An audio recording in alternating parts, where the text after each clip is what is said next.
పడే కష్టాలు, ఎరువులు అందక, వారికి పండిన తర్వాత గిట్టుబాటు ధర అందక, వారికి పంట పెట్టుబడికి సాయం అందక ఈ కూటమి ప్రభుత్వంలో పడుతున్న బాధల్ని ఒకసారి మీ ద్వారా తెలియజేయాలనే తపంతో ఈరోజు ఈ మీడియా సమావేశం పెట్టడం జరిగింది. ముఖ్యంగా ఈరోజు చూసుకుంటే ఎక్కడ కూడా రైతుకి యూరియా దొరకట్లేదు.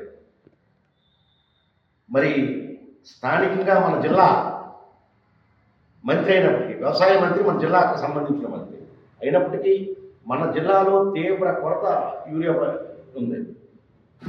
మరి దీనివల్ల రైతులు చాలా ఇబ్బంది పడుతున్నారు. ఎందుకంటే ఈరోజు మన జిల్లాలో తీసుకుంటే వరి పండించే రైతులు సన్నకారు రైతులు, ముఖ్యంగా సన్నకారు రైతులే ఎక్కువ. మరి ఈనాడు చూసుకుంటే ఆ రైతుకి మరి పంట వేసి ఆ పంటకి కావలసిన ఎరువు దొరకకపోతే ఎంత బాధపడతాడో ఒకసారి అర్థం చేసుకోవాలి. పోనీ యూరియా దొరకడం లేదు, అధికారుల దృష్టికి తీసుకెళ్దామంటే పోలీసులు పెట్టి మమ్మల్ని నానా చిత్రహింసలు, మమ్మల్నే కాదు రైతులు కూడా. ఈరోజు పల్లెటూరులో చూస్తుంటే క్యూలు చూడండి ఒకసారి. ఇంతకు మునుపు జగన్మోహన్ రెడ్డి గారి ప్రభుత్వంలో ఇదే యూరియా కానీ పంట పండిన తర్వాత గిట్టుబాటు ధర గురించి కానీ రైతు భరోసా కేంద్రాలు ఏర్పాటు చేసి స్వయంగా ఆ రైతు భరోసా కేంద్రాల ద్వారానే ఫ్రీగా యూరియా అందించడం జరిగింది. మరి నేడు ఈ రైతులు బాధ పట్టని విధంగా వారి అవినీతే తప్ప, తెలుగుదేశం నాయకుల అవినీతే తప్ప రైతులు కష్టాలు కానీ రైతుల బాధలు కానీ ఈ కూటమి ప్రభుత్వం పట్టనందుకు మేము తీవ్రంగా ఖండిస్తున్నాం. మరి దీనిపై ప్రజలందరూ తెలుసుకోవాలి. అధికారులు కూడా వెంటనే స్పందించి రైతులకు తక్షణమే వారికి కావలసిన యూరియా అందించాలని మేము వైఎస్ఆర్సీపీ తరఫున డిమాండ్ చేస్తూ ఈ సమావేశం పెట్టడం జరిగింది. Thank you. మన రాష్ట్రంలో, మన జిల్లాలో, ప్రతి నియోజకవర్గంలో కూడా రైతులు ఏవైతే ఇబ్బంది పడుతున్నారో ఆ ఇబ్బందుల్ని ప్రజలకు తెలియజేసి రైతాంగానికి న్యాయం జరిగే విధంగా కృషి చేయాలనే ఉద్దేశంతో వైఎస్ఆర్సీపీ తలపెట్టినటువంటి కార్యక్రమం రైతుకు అండగా నిలబడే కార్యక్రమం. ఆ కార్యక్రమంలో భాగంగా ఈరోజు ఈ మీడియా సమావేశం ఏర్పాటు చేయడం జరిగింది. ముఖ్యంగా మనం చూసుకున్నట్లయితే మన దేశమే వ్యవసాయ ఆధారిత దేశం.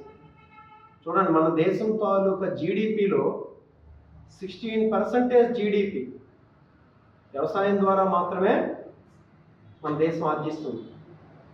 ఇంకా 46% పీపుల్కి ఎంప్లాయ్మెంట్, అంటే మొత్తం ఎంప్లాయ్మెంట్లో 46% ఎంప్లాయ్మెంట్ని వ్యవసాయ ఆధారిత పరిశ్రమల ద్వారా, వ్యవసాయం ద్వారా మాత్రమే సాధించగలుగుతుంది ఇండియా ఈ రోజుకి కూడా.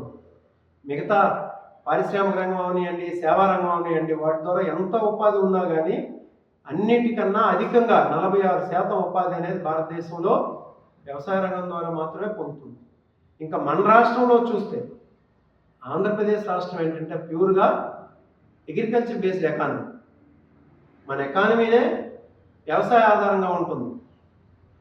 మన జీడిపిలో, అంటే మన స్టేట్కి ఉండే జిఎస్డిపిలో 29%, 29%, కంట్రీ 16% ఉంటే మన స్టేట్ ఏంటంటే 29% అనేది వ్యవసాయ రంగం ద్వారా మాత్రమే వస్తుంది. దాదాపు 49% ఎంప్లాయ్మెంట్ అనేది ఈ వ్యవసాయ రంగం ద్వారా వస్తుంది. ఇది నిజం, ఇది స్టాటిస్టిక్స్ అయింది. మనం ఎక్కడ కేంద్ర వ్యవసాయ శాఖ నుంచి తీసుకున్న స్టాటిస్టిక్స్ అయినా, రాష్ట్ర వ్యవసాయ శాఖ నుంచి తీసుకున్న స్టాటిస్టిక్స్ అయినా ఇవి తెలుస్తుందన్న. ఏది మన సేవా రంగం ద్వారా ఎక్కువ జిఎస్డిపి వచ్చిన, దాదాపు 39% జిఎస్డిపి సేవా రంగం ద్వారా వచ్చిన. సేవా రంగం అంటే అనేక ఉన్నాయి. కమ్యూనికేషన్, ఇప్పుడు మన ఫోన్లు అవని, హోటళ్ళు అవని, ప్రభుత్వ శాఖల్లో పనిచేసిన ఉద్యోగులు అవని, లేకపోతే రెస్టారెంట్లు అవని, ఆర్టీసీ అవని, ఇంకా ఎన్ని 1000 రకాల కలిపి మొత్తం అంతా కలిపి సేవా రంగం అవుతుంది. ఈ సేవా రంగం ద్వారా జిఎస్డిపి 39% ఉన్నా కానీ దాని ద్వారా వచ్చే ఎంప్లాయ్మెంట్ అనేది 30-35% లోపే ఉందన్న. కేవలం వ్యవసాయం ద్వారా మన రాష్ట్రంలో 48-49% ఉపాధి కలుగుతుంది. అంటే అర్థం చేసుకోండి వ్యవసాయ రంగం ఎంత ముఖ్యమైనదో. మన జిల్లాలో చూసుకుంటే అందరూ చిన్న సన్నకారు రైతు, ఎకరా 2 ఎకరాలు 3 ఎకరాలు లోపు ఉండే వాళ్ళే 90% రైతాంగం. దురదృష్టం. స్వతంత్రం వచ్చిన తర్వాత ఈ జిల్లాకి వంశధార నాగావళి 2 మంచి నదులున్నా, వాటర్ ఉన్నా, పాలకుల తాలూకు నిర్లక్ష్యం, లేకపోతే చంద్రబాబు నాయుడు లాంటి దుర్మార్గమైనటువంటి ముఖ్యమంత్రి 16-17 సంవత్సరాలుగా మనకు ఉండడం, ఒక్క ప్రాజెక్టును కూడా పూర్తి చేసుకోలేకపోతుంది. చూడండి, 50 సంవత్సరాల క్రితం స్టార్ట్ చేసిన వంశధార ప్రాజెక్టు ఈ రోజుకి 50 కోట్లు పెడితే ఆ ప్రాజెక్ట్ పూర్తయిపోతుంది. దాన్ని పూర్తి చేయట్లేదు. ఈ మాత్రమైనా ప్రాజెక్ట్ పూర్తయిందంటే ఆ రోజు స్వర్గీయ రాజశేఖర రెడ్డి గారు అయినా, తర్వాత జగన్మోహన్ రెడ్డి గారు తీసుకున్నటువంటి జలయజ్ఞం కార్యక్రమాలు కానీ, లేకపోతే రైతుల మీద ఉన్నటువంటి చిత్తశుద్ధి వల్లే ఈ రోజైనా వంశధార ప్రాజెక్ట్ ఆ స్టేజ్కి వచ్చింది.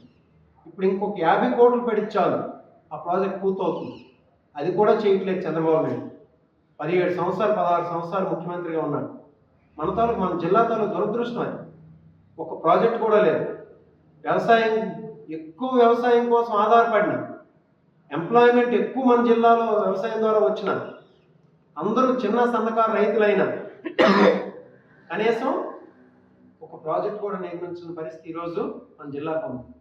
వర్షాకాలం వచ్చిందని అంటే ఎప్పుడు వర్షాలు పడతాయా చూద్దాం, నాట్లు వేద్దామని చూసే పరిస్థితి మన జిల్లాలో ఉంది. సంవత్సరం అంతా ఎదురు చూసి సంవత్సరానికి ఒక్క పంటే, రెండో పంట కూడా మన దగ్గర లేదు, ఒకే పంట పండిస్తున్నాం. ఆ పంట కోసం వర్షాన్ని ఎదురు చూసి నాట్లు వేసుకొని వరి చేలు పెంచుకొని, ఇంకో పంట కూడా లేదు, వరి చేనే ఉంది. ఎక్కువ క్రాప్ అనేది వరే. ఆ వరి నాట్లు వేసి ఎదురు చూస్తుంటే ఆ ఫలసాయం ద్వారా వచ్చినటువంటి ఫలసాయం ద్వారా, అంటే ఈ పంట ద్వారా వచ్చే ఫలసాయం ద్వారా పిల్లలు చదివించుకోవడమో, పిల్లలు పెళ్లి చేసుకోవడమో, లేకపోతే తన కుటుంబాన్ని అభివృద్ధి చేసుకుందాం అనే పరిస్థితి అనేది ఈ జిల్లాలో రైతాంగం ఉండేది. అటువంటి పంటలు వేసి ఎదురు చూస్తున్న టైంలో ఒక కట్ట యూరియా కూడా ఇవ్వలేకపోతుంటే ప్రభుత్వం ఇంకేం ప్రభుత్వం ఉండేది? ప్రభుత్వానికి ఏమాత్రమైన చిత్తశుద్ధి ఉన్నట్ట? రైతాంగం మీద ఏమైనా చిత్తశుద్ధి ఉందా? చూడండి, ఇది నిజం కాదా? అత్యధిక శాతం ఎంప్లాయ్మెంట్ కల్పించినటువంటి రైతాంగాన్ని ఈ రకంగా నిర్లక్ష్యం చేయడం అనేది మంచిదా? ఇది నిజంగా ప్రభుత్వంతో బాధ్యత కాదా? గత ప్రభుత్వంలో ఏం చేసేవాళ్ళు? జగన్మోహన్ రెడ్డి గారు రైతులకు రైతు భరోసా కల్పించారు.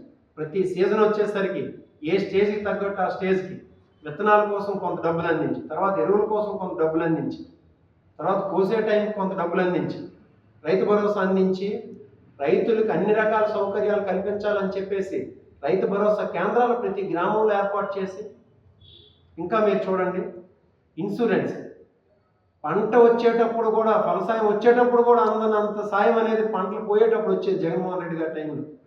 ఇన్సూరెన్స్ అంతా ప్రతి ఒక్క ఎకరాకు కూడా ఉచిత ఇన్సూరెన్స్ కల్పించి, అలాగే ధాన్యం కొనుగోలు టైంలో సకాలంలో కొనుగోలు జరిపి రైతుల అకౌంట్లో డబ్బులు వేసి రైతాంగాన్ని, లేకపోతే వ్యవసాయాన్ని ఒక పండగలా చేసినటువంటి వ్యక్తి మన జగన్మోహన్ రెడ్డి గారు. ఈరోజు వ్యవసాయదారులు అంటేనే ఓ విత్తనాలు సరిగ్గా అందించడం లేదు, ఎరువు అందించడం లేదు, రేపు ఇంకా ధాన్యం కొనుగోలు టైంలో ఇంకెన్ని ఇబ్బందులు పెడతారో చూడాలి. వ్యవసాయం దండగన్నటువంటి వ్యక్తి చంద్రబాబు నాయుడు.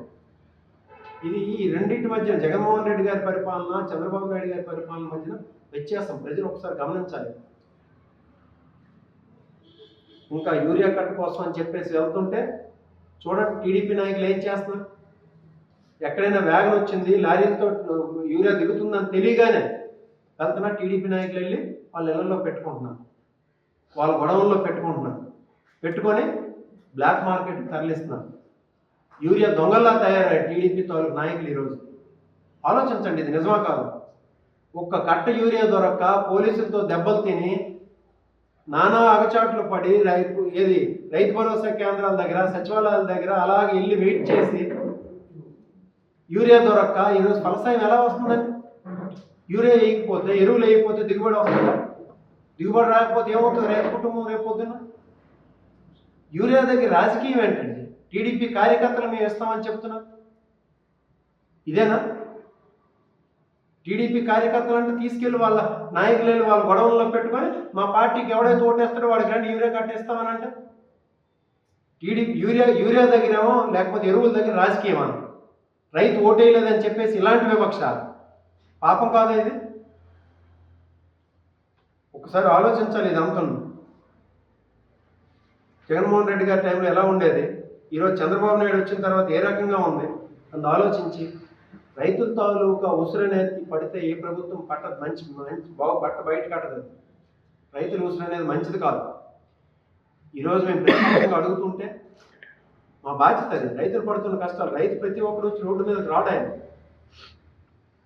ఎవరో ఇంట్లో అలా ఉండి బాగులేకపోయినా లేకపోతే ఇలాంటి ఎరువులు దొరకకపోయినా ఏడ్చుకుంటూ కూర్చుంటాడు, కానీ రోడ్డు మీదకి వచ్చి నాకు ఏమి ఇవ్వట్లేదని అడగడు. ప్రతిపక్షంగా అది మా బాధ్యత. మేము ప్రతిపక్షంగా వచ్చి కలెక్టర్ దగ్గరికి వెళ్ళి నేను ఎరువుల కోసం అడుగుతామనంటే ఏం చేశారు మమ్మల్ని? పోలీసులు రోడ్ల మీద వచ్చి మమ్మల్ని ఆపుతారా, అరెస్టులు చేస్తారా, అక్రమ కేసులు పెడతారా? రైతుల కోసం అడిగితే ఇదా ఈ ప్రభుత్వం చేస్తున్నటువంటి పని? ప్రజలందరూ ఇది గమనించాలి. రైతుల కోసం, వాళ్ళకు కావలసినటువంటి హక్కుల కోసం, యూరియా కోసం, లేకపోతే పెట్టుబడి సాయం కోసం, పెట్టుబడి సాయం ఇస్తామన్నాడు చంద్రబాబు నాయుడు. సంవత్సరానికి 20,000 ఇస్తామన్నాడు సీజన్కి. 2 సీజన్లు అయింది. 40,000 రూపాయలు ఇవ్వాలి. ఈరోజు 40,000 రూపాయలు ఇవ్వాలి, 5,000 రూపాయలు ఇచ్చాడు. ఇదేనా రైతుల పట్ల మీకున్నటువంటి చిత్తశుద్ధి? మేము రైతుల పక్షాన వైసీపీ నిలబడుతుంది, రైతుల పక్షాన పోరాడుతుంది. రైతులకు ఏవైతే సమస్యలు ఉన్నాయో ఆ సమస్యలన్నింటినీ తీర్చే విధంగా ప్రభుత్వం మెడలో ఉంచుతామని చెప్పేసి కూడా ఈ సందర్భంగా మీడియా ద్వారా హెచ్చరిస్తున్నాం. అదేవిధంగా రైతులకి ఇప్పుడు తక్షణ అవసరాలు ఏంటి? ఎరువులు, యూరియా, డిఏపి, పొటాష్ ఏ మోతాదులో అవసరం అవుతుందో ఆ మోతాదులు రైతులకు అందరికి అందించాలని చెప్పేసి, అలాగే ఎవరైతే ఈ టీడీపీ నాయకులు ఈ దౌర్జన్యకాండ చేసి వాళ్ళ ఇళ్ళ దగ్గర వెళ్ళి స్టాక్ చేసుకొని ఎరువులు, చంద్రబాబు నాయుడు చెప్తున్నాడు మేము అవసరానికి మించి ఎరువులు ఉన్నాయని చెప్పేసి నేను ప్రెస్ మీట్ పెట్టాడు. నిజం, అది ప్రజలకు తెలీదా? నిన్న వ్యవసాయ అధికారులతో రివ్యూ పెట్టి సాక్షాత్తు వ్యవసాయ శాఖ అధికారులు, వ్యవసాయ శాఖ మంత్రి ఈ జిల్లాకు సంబంధించినటువంటి అచ్చెన్నాయుడు గారే ఉంటుండగా చంద్రబాబు నాయుడు గారు చెప్తున్నారు డిమాండ్కి మించి ఈరోజు మేము సప్లై చేస్తున్నాం, ఎరువులు ఉన్నాయని చెప్తున్నారు. అది నిజమా? ఇక్కడ కూర్చున్న మీడియా మిత్రులు ఎవరికి తెలియదా యూరియా కట్ట కోసం ఒక రైతు ఎంత ఇబ్బంది పడుతున్నాడో? ఇలాంటి అబద్ధాలు చెప్తారు. ఇక్కడ ఉన్నటువంటి ఎమ్మెల్యేకి ఎలాగో పట్టదు. వాళ్ళు టీడీపీ నాయకులు ఇళ్ళకి వెళ్తే చాలు, వాళ్ళు అమ్ముకుంటే చాలు. ఒక యూరియా కట్టని 800 రూపాయలకి 1000 రూపాయలకి అమ్ముకుంటున్నారు ఈరోజు టీడీపీ నాయకులు గ్రామాల్లో. అధికారులు దీని మీద తక్షణమే స్పందించాలి. ప్రభుత్వం కూడా తక్షణమే స్పందించి రైతుల తాలూకు సమస్యలన్నీ తీర్చాలి. దానికోసం వైసీపీ పోరాడుతుంది. వైసీపీ పార్టీ ఎప్పుడూ రైతుల పక్షాన ఉంటుందని చెప్పేసి తెలియజేస్తాం ఈ సందర్భంగా మీడియా ముఖ్యం. తెలుగులో న్యూస్ కి ఫాస్టెస్ట్ యాప్ ఇప్పుడు టోటలీ న్యూ అవతార్లో జస్ట్ 5 seconds లో కంప్లీట్ న్యూస్. సోషల్ మీడియాలో ట్రెండ్స్ కి one stop solution. Live TV app voice search option తో ఇప్పుడే డౌన్లోడ్ చేయండి లేదా అప్డేట్ అయిపోండి. యాప్ లింక్ డిస్క్రిప్షన్ లో ఉంది.